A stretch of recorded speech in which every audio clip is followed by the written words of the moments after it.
శ్రీ గురుచరిత్ర అధ్యాయం 29. శ్రీ గణేశాయ నమః, శ్రీ సరస్వతి నమః, శ్రీ గురుభ్యో నమః. నామధారకుడు సంతోషించి శ్రీ గురుడు స్వయంగా భస్మ మహత్యాన్ని ఏమి వివరించారో సెలవియండి అని కోరాడు.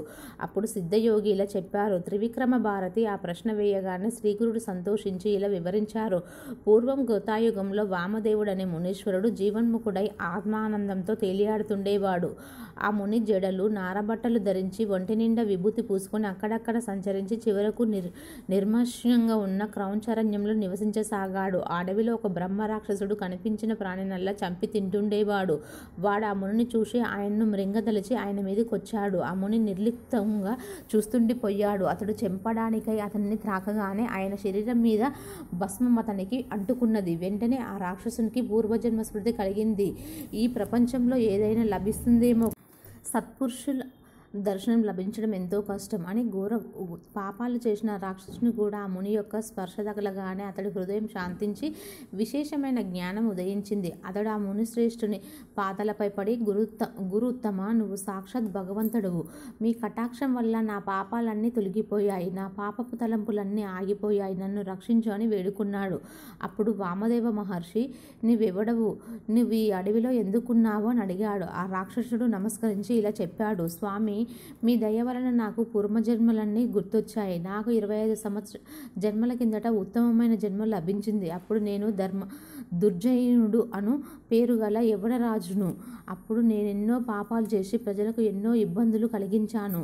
మదోన్మత్తుడైన పరశ్రీనెందరినో చేజిక్కించుకొని మరెందరినో బలాత్కారం చేశాను. తర్వాత వారి ముఖమైన చూసేవాణ్ణి కాదు, వారి గతేమి పట్టించుకునేవాణ్ణి కాదు. ఒకప్పుడు వాళ్ళందరూ కలిసి నాకు శాపమిచ్చారు. ఆయన నేను లెక్క చేయక తప్ప తాగి ఇంకెందరినో భ్రష్టులను చేశాను. చివరికి నాకు క్షయరోగం వచ్చింది. అప్పుడు నన్ను శత్రురాజులు జయించి నా రాజ్యం ఆక్రమించుకున్నారు. అప్పుడు నేను ఎన్నో కష్టాలు పడి చివరికి చనిపోయాను. తర్వాత 10,000 సంవత్సరములు నరకంలో ఘోరమైన బాధలను అనుభవించి తర్వాత 100 సంవత్సరములు పిశాచమై సంచరించాను. తర్వాత జన్మలో పులిగా జన్మించాను. తర్వాత కొండ చిలువ, తొడేలు, ఊరపంది, కుక్క, నక్క, జింక, కుందేలు, కోతి, గ్రద్ద, కప్ప, కాకి, ఎలుగుబంటి, అడవి కోడి, గుడ్డి గాడిద, పిల్లి, కప్ప, తాబేలు, కాకి, చేప, పందికొక్కు, గుడ్లగూబ, ఏనుగు, పిల్లి అనే 24 జన్మలెత్తి 25వ జన్మలో ఈ విధంగా బ్రహ్మరాక్షసుడయ్యాను. ఇప్పుడు మీరు నా కంట పడగానే మిమ్ము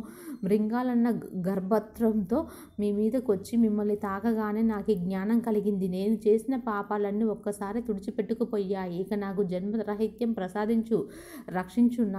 నాకేనాటి పుణ్యమో కించించుతుండడం వలన మీరు నాకు లభించారు.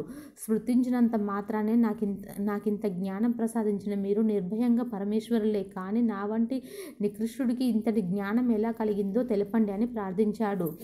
అప్పుడు వామదేవుడు, ఇది నా మహిమ కాదు, నా వంటి పైనున్న భస్మం యొక్క మహిమే. దాని మహిమత్యం పూర్తిగా తెలుసుకున్న వాడే లేడు. సాక్షాత్ పరమేశ్వరుడే దాన్ని ధరిస్తాడంటే దాని మహిమ వేరే చెప్పాలనా? అందుకు ఒక నిదర్శనం చెబుతాను. పూర్వం కర్మభ్రష్టుడు, దురాచారుడు అయిన ఒక ద్రావిడ బ్రాహ్మణుడు ఉండేవాడు. అతడు ఒక శుద్ధ స్త్రీని చెరదీసినందుకు ఊరంతా అతన్ని వెలివేశారు. చివరికి అతని తల్లిదండ్రులు కూడా అతన్ని చేరనివ్వలేరు. క్రమంగా అతనికి త్రాగుడు అలవాటై అందుకు డబ్బు లేక దొంగతనం చేస్తుండేవాడు. ఒకనాడు అతడు తప్ప తాగి ఆ శూద్ర స్త్రీ వద్దకెళ్ళగానే అక్కడ వేరొక ప్రియుడు అతడు ఎదురై అతని చితకబాది ఊరి బయట ఒక గోతిలో పరవేశాడు. అతడు కొన ఊపిరితో పడి ఉండగా చూసి శవమనుకొని పక్కనే బూడిదలో పడుకొని ఉన్న ఒక కుక్క పీక్కు తినడానికి వచ్చి అతన్ని నఖశిఖ పర్వత్యం వాసన చూసింది. అప్పుడు దాని ఒంటి మీద ఉన్న బూడిద కొంచెం అతడి తలపై పడింది. కొద్దిసేపట్లో అతనికి ఆవసన దశ రాగానే యమదూతలు వచ్చారు. ఇంతలో ఎక్కడి నుండి వచ్చారో కానీ శివదూతలు వచ్చి వాళ్ళను తరిమివేశారు. అప్పుడు యమధర్మరాజు అక్కడికి వచ్చి వారిని కారణం అడిగాడు. అప్పుడు శివకింకరులు ఆ శవంపైనున్న విభూతి చూసి, విభూతి పూసుకున్న వారందరినీ కైలాసాన్ని తీసుకొని రమ్మని మా పరమశివుడు ఆదేశించాడు. భస్మం ధరించిన వారి పాపాలన్నీ నశించాయని చెప్పారు. కనుకనే ఓ రాక్షసుడా, నేను భక్తితో విభూతి ధరిస్తాను అని వామదేవుడు చెప్పాడు. అప్పుడు ఆ రాక్షసుడు, స్వామి, సాక్షాత్ మీరు ఆ పరమేశ్వరులే. నా పూర్వపుణ్యలేశం వలన మీ దర్శనము, ఈ జ్ఞానము లభించాయి. ఇకనైనా నన్ను ఉద్ధరించు. ఇంతటి మహత్యం గల ఆ భస్మాన్ని ఏ విధంగా ధరించాలో వివరించు అని వేడుకున్నాడు. వామదేవుడిలా చెప్పాడు. ఒకప్పుడు శివుడు తన గణాలతో కలిసి క్రీడించడానికి మందర పర్వతానికి వచ్చాడు. అచ్చటికి ఇంద్రాది దేవతలు, గాంధర్వులు, యక్షులు, కింపురుషులు, సిద్ధులు, సాధ్యులు, వశిష్ఠ నారనాది ఋషులు, బృహస్పతి మొదలగు వారందరూ చేరారు. అప్పుడు వారి మధ్య సింహాసనం మీద శివుడు కూర్చున్నాడు. కర్పూర కాంతి గల దేహంతో, జడలు, నాగాభరణాలు, చంద్రవంక, సకల ఆయుధాలు ధరించిన ఆయన ఎర్రని వస్త్రాలు ధరించి ఉన్నాడు. అప్పుడు సభలో నుండి సనత్కుమారుడు లేచి నమస్కరించి, స్వామి, లోకుల పాపాలు తొలగించి వారికి సులభంగా ముక్తినివ్వగల ఉపాయమేమైనా చెప్పవలసింది అని ప్రార్థించాడు. అప్పుడు ఆ పరమశివుడు ఇలా బోధించాడు. సులభంగా 4 పురుషార్థాలను ప్రసాదించగలది. భస్మంతో త్రిపుండాలు ధరించడము, భస్మం కోసమని సంకల్పించి గోమయము సేకరించి దానితో హోమం చెయ్యాలి. అలా చేయవచ్చిన భస్మాన్ని సాధ్యోజాతం అనే మంత్రంతో చేతిలోకి తీసుకొని అగ్నిరిత్య అనే మంత్రంతో అభిమంత్రించి మానసోక్త అనే మంత్రం చదువుతూ దాన్ని బొటన వేలుతో నలిపి త్రయంబకం అని చెబుతూ శిరస్సును ధరించాలి. తర్వాత త్రయ ఆయుష్యం, జమదగ్ని అనే మంత్రాలతో త్రిపుండాలు ధరించాలి. ఆ మూడింటిలో ఏ రేఖ కూడా కనుబొమ్మల కొనలు దాటకూడదు. ఆ రేఖలలో మొదటిది, చివరిది, మధ్యమ, అనామిక అనే వేళ్లతో అద్దుకున్నాక అప్పుడు బొటన వేలుతో కుడివైపు నుండి ఎడమ పక్కకు మధ్యరేఖ దిద్దుకోవాలి. వీటిలో మొదటి రేఖకు ఆకార వర్ణముగా గార్వ, ప్రతగ్ని, భూతతత్వము, రజోగుణము, ఋగ్వేదము, క్రియాశక్తి, ప్రతాప సదనము, బ్రహ్మదేవత. రెండవ రేఖకు ఉకారము, వర్ణము, దక్షిణాగ్ని, ఆకాశతత్వము, యజుర్వేదము, మధ్యాంతిన సావనములకు సాంకేతము, ఇచ్చశక్తి, విష్ణుదేవతలకు చిహ్నము. మూడవ రేఖకు మాకారము, ఆవహనీయగ్ని, సత్వగుణము, జ్ఞానశక్తి, తృతీయ సావనము, శివుని సాంకేతము. ఇలా భావించి త్రిపుండము ధరించాలి. ఈ రీతిన భస్మం ధరించిన ముముక్షులకు ముక్తి లభిస్తుంది. మిగిలిన వారికి వారు కోరిన పురుషార్థాలు లభిస్తాయి. కనుక 4 ఆశ్రమాలకు చెందిన వారు భస్మం ధరించాలి.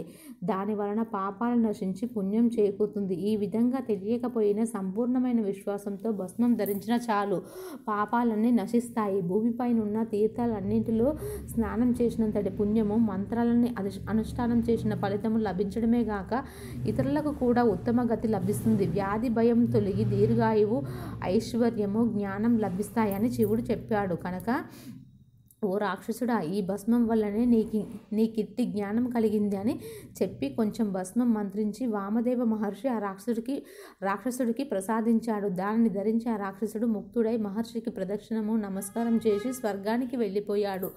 వామదేవుడు త్రిమూర్త అవతారము. జీవులను ఉద్ధరించడానికి మానవాకృతిలో భూమిపై సంచరిస్తున్నాడు. ఈ భస్మ మహిమ గురించి శౌనకాది ఋషులకు సుతామహాముని కూడా చెప్పాడు. శ్రీగురుడు వివరించి చెప్పిన భస్మ మహిమ గురించి విని త్రివిక్రమ భారతి ఆయనకు నమస్కరించి తన ఆశ్రమానికి వెళ్ళిపోయాడు. శ్రీ దత్తాయ గురువే నమః, శ్రీ శ్రీపాద శ్రీ వల్లభాయ నమః, శ్రీ నరసింహ సరస్వతియే నమః. శ్రీ గురుచరిత్ర అధ్యాయం 30. శ్రీ గణేశాయ నమః, శ్రీ సరస్వతియే నమః, శ్రీ గురుభ్యో నమః. ఈ అధ్యాయంలో గోపినాథునికి దత్తునుగ్రహంతో జన్మించిన కుమారుడు యవ్వనంలో క్షయవ్యాధితో మరణించి తిరిగి శ్రీ గురుని అనుగ్రహంతో బతకడం జరుగుతుంది. సద్గురువు బ్రహ్మలిపి మార్చి ఈ జన్మలోని వ్రాతను మరుజన్మలోని వ్రాతను ఈ జన్మకు మార్చగలడని ఉదహరిస్తుంది.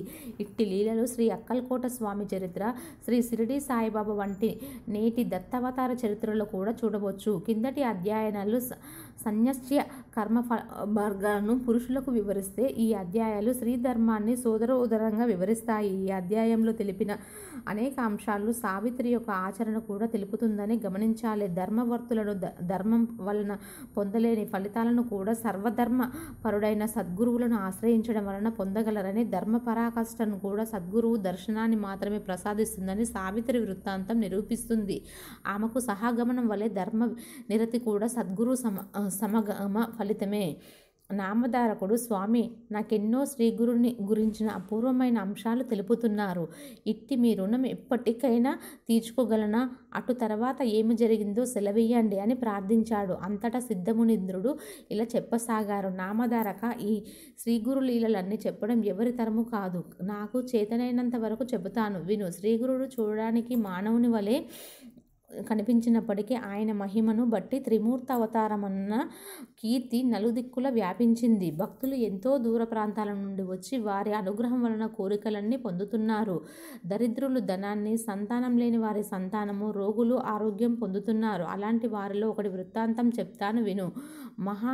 మహారాపురంలో గోడనాథుడనే సద్బ్రాహ్మణుడు ఉండేవాడు. అతడికి ఎందరో పిల్లలు పుట్టి చనిపోయారు. ఆ దుఃఖం భరించలేక ఆ దంపతులు శ్రీ దత్తాత్రేయ స్వామిని నిష్ఠగా పూజించారు. ఆ స్వామి అనుగ్రహం వలన కొంతకాలానికి వారికి ఒక చక్కని మగబిడ్డ కలిగాడు. అతనికి దత్తాత్రేయుడని పేరు పెట్టుకున్నారు. అల్లారు ముద్దుగా పెరిగిన ఆ పిల్లవానికి 5వ ఏటనే ఉపనయనం చేశారు. 12వ సంవత్సరంలో రూపవతి సుగుణాల రాశి అయిన సావిత్రి అనే కన్యతో వివాహం చేశారు. ఆ దంపతులు సుగుణాలలోనూ సౌందర్యాల్లోనూ సమానులైన రతి మన్మధుల వలె సుఖిస్తూ ధర్మతర్పులైన పరస్పర ప్రేమానురాగాలతో ఉత్తమ గృహస్థ జీవితాన్ని గడుపుతుండేవారు. ఇలా ఉండగా విధివశాత్తు దత్తునికి 16వ సంవత్సరంలోనే తీవ్రంగా జబ్బు చేసి ఎన్ని చికిత్సలు చేయించినా తగ్గలేదు. అతనికి అన్నద్వేషం కలిగినప్పటి నుండి ద్రహారమే తీసుకుంటుండడం వలన నిత్యోపవాసిగా ఉండేవాడు. ఇలా 3 సంవత్సరాలు గడిచేసరికి అది క్షయవ్యాధిగా పరిణమించింది.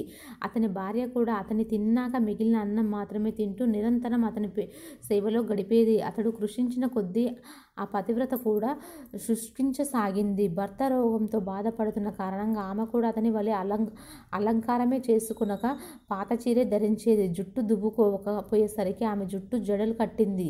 చిల్కి శల్కమైన ఆమెను అత్తమామలు ఎంత వారించినా వినకుండా భర్తయే ప్రత్యక్ష దైవమని నమ్మి సేవించేస్తుండేది. తనకు గల సిరి సంపదలు వెచ్చించి ఆమె దైవజ్ఞులు చెప్పిన వ్రతాలు, శాంతులు ఎన్నెన్నో చేయించింది. ఎందరెందరో వైద్యులు వచ్చి ఇచ్చిన మందులెన్నో వాడింది. ఇలా 3 సంవత్సరాలు గడిచాయి. కానీ దత్తుని పరిస్థితి కించితైనా మెరుగవకపోయేసరికి అందరూ ఆశలు వదులుకున్నారు. అతడి తల్లిదండ్రులు ఎంతో దుఃఖించి దత్తాత్రేయ స్వామిని తలచి ఇలా మొరపెట్టుకున్నారు. స్వామి దత్తాత్రేయ, నిన్ను సేవించి ఈ కొడుకును పొందాము. మేము వెనుకటి దుఃఖమంతా మరిచాము. ఇప్పుడే అతని కూడా నువ్వు మాకు దక్కించుకుంటే మేము ఏమి చూసుకొని బతకాలే? వారలా దుఃఖిస్తుంటే దత్తుడు వారిని ఊరడిస్తూ మనకెంతో రుణానుబంధం ఉంటుందో అంతవరకే ప్రాప్తముంటుంది కానీ అంతకు మించి ఆశ పెట్టుకుంటే దక్కేదేమున్నది కనుక మీరు నా కోసం దుఃఖించవద్దు అని చెప్తుండేవారు. ఆ మాటలు వినగానే వారికి దుఃఖం మరింత పొర్లుకొచ్చేది. అతడు కూడా దుఃఖిస్తూ తన తల్లితో, అమ్మ అంతా ఈశ్వరాధీనం, కానీ మన చేతిలో ఏమున్నది? నీకు నాకొక గడియ సేవ పాలిచ్చిన రుణమైన ఇంతవరకు తీర్చుకోలేకపోయాను. నేను నీకు కష్టాలే తెచ్చిపెట్టాను, మిమ్మల్ని కొంచెమైనా సుఖపెట్టలేకపోయాను అంటుండేవాడు. దత్తుడు తన భార్యతో, ప్రేయసి, నాకింకా కాలం తీరిపోతున్నది. నువ్వు నాకు చేసిన సేవకు, నా కోసం పడ్డ కష్టాలకు అంతులేదు. గత జన్మలో నువ్వు పరమ శత్రువుని కాబోలు నిన్నిలా బాధిస్తున్నాను. ఇక ముందు కూడా నీకు అండలేదని భయం లేదు.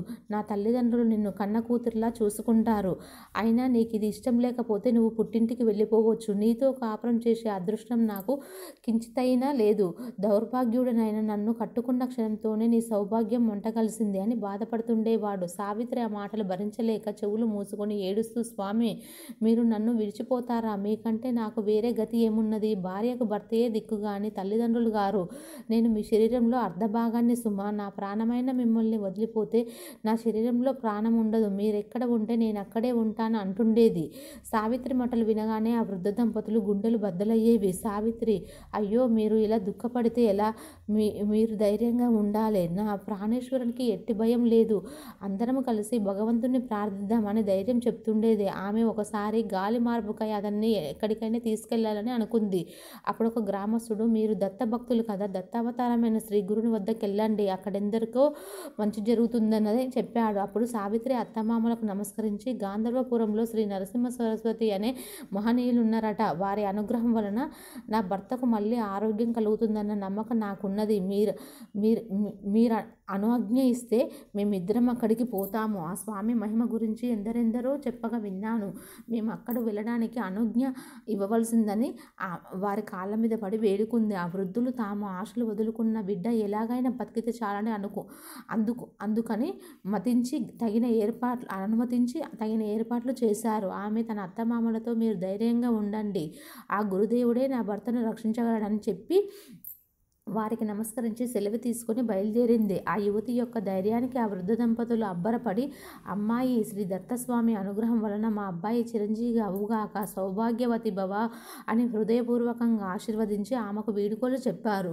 సావిత్రి తన భర్తకు శ్రమ కలగకుండా పల్లకిలో మెత్తని పడక ఏర్పాట్లు చేసి బోయిలను మెల్లగా నడవమన్నది. ఈ విధంగా వారు 3 రోజులు ప్రయాణం చేసి గాంధర్వ నగరం సమీపించారు. సావిత్రి అక్కడ పల్లకి దింపి శ్రీ గురుని గురించి వివరిస్తున్నది. అంత దూరం ప్రయాణం చేసి దస్సినందువలన దత్తునికి రోగబాధలెంతో తీవ్రమయ్యాయి.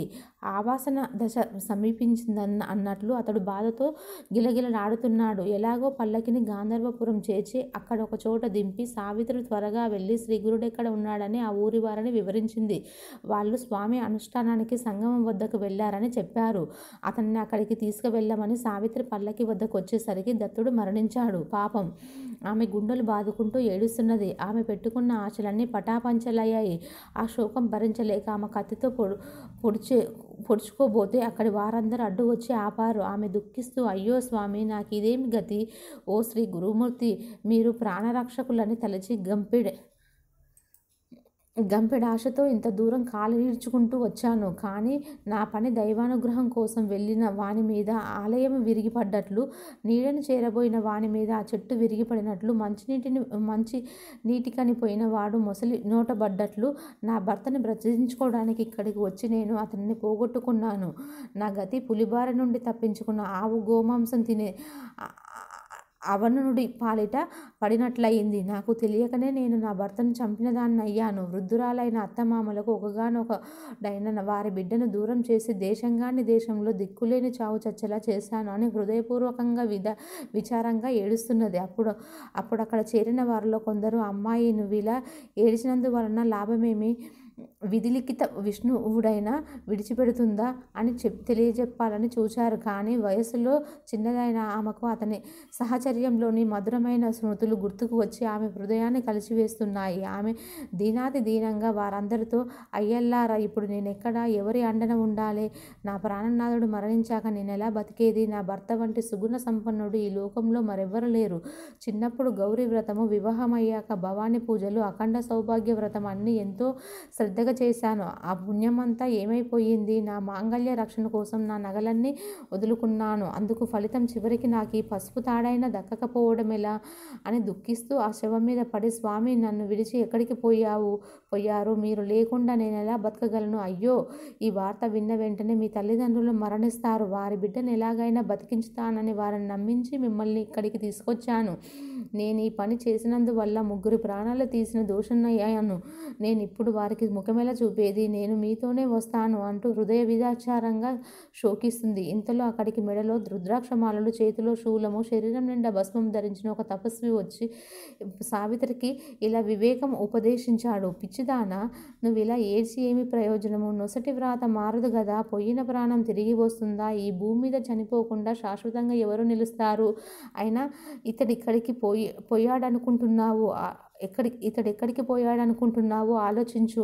అసలు నువ్వెవరు? ఎక్కడి నుండి వచ్చావు చెప్పు. ప్రవాహంలో ఎక్కడి నుండి వచ్చి కలుసుకున్న కట్టెల్లాగా భూమిపై జీవులు కలుసుకుంటారు. కొద్ది సమయం కాగానే అలానే విడిపోతారు. పక్షులు సంధ్యాకాలంలో గూటికి చేరుకున్నట్లు జీవులు మళ్ళీ ఎక్కడి నుండి వచ్చినవి అక్కడికి చేరుతాయి. నీటి నుండి వచ్చే బుడగలు వలె ఈ శరీరాలు వచ్చి కొద్దిసేపు ఉండి మరల నశించిపోయేవే కదా. పుట్టేవాడు, చనిపోయేవాడు వాటిలో ఎక్కడున్నాడు? అతడెవరు? మాయావశులై అలాంటి జీవులను నా వాళ్ళు అనుకోవడం ఒక భ్రాంతి. ఇతని తత్వం ఆలోచించకుండా ఈ శరీరమే నీ భర్త అని అనుకుంటున్నావు. జీవుడు కర్మ వలన శరీరం ధరిస్తాడు. కర్మ త్రిగుణాల వల్ల ఏర్పడిన శరీర సుఖదుఖాలు కలిగిస్తుంది. గుణాలన్నింటినీ మాయ వలన ఉన్నట్లు కనిపిస్తాయే గాని నిజానికి లేనే లేవు. త్రిగుణాత్మకమైనది మాయే గాని ఆత్మ కాదు. పుట్టుక, చావు మొదలైన వికారాలే లేని ఆత్మకు త్రిగుణాలతో ఎట్టి సంబంధము లేదు.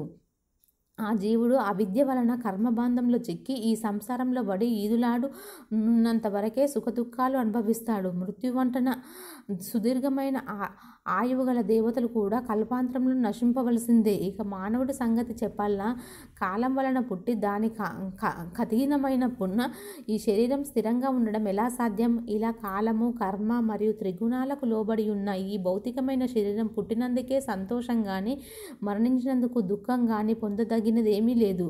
గర్భంలో పడినది మొదలు ముసలివాడయ్యే వరకు వెనుక చేసుకున్న కర్మలను అనుసరించి ఎప్పుడో ఒకప్పుడు మరణించక ఎవరికి తప్పదు. ఈ మధ్యకాలంలో ఎవరైనా వారి విధిరాతల అనుసరించి ఎక్కడ ఏ మాసంలో ఎలాంటి సుఖదుఖాలు అనుభవించారో అట్టివి ఎవరైనా అనుభవించవలసిందే గాని వాటిని నివారించడం ఎవరితరము? ఎప్పుడైనా ప్రాయచిత్త కర్మల ద్వారా దుష్మరణను నశింప చేసుకోవచ్చు కానీ కాలగతిని నియమించడం ఎవరితరము కాదు.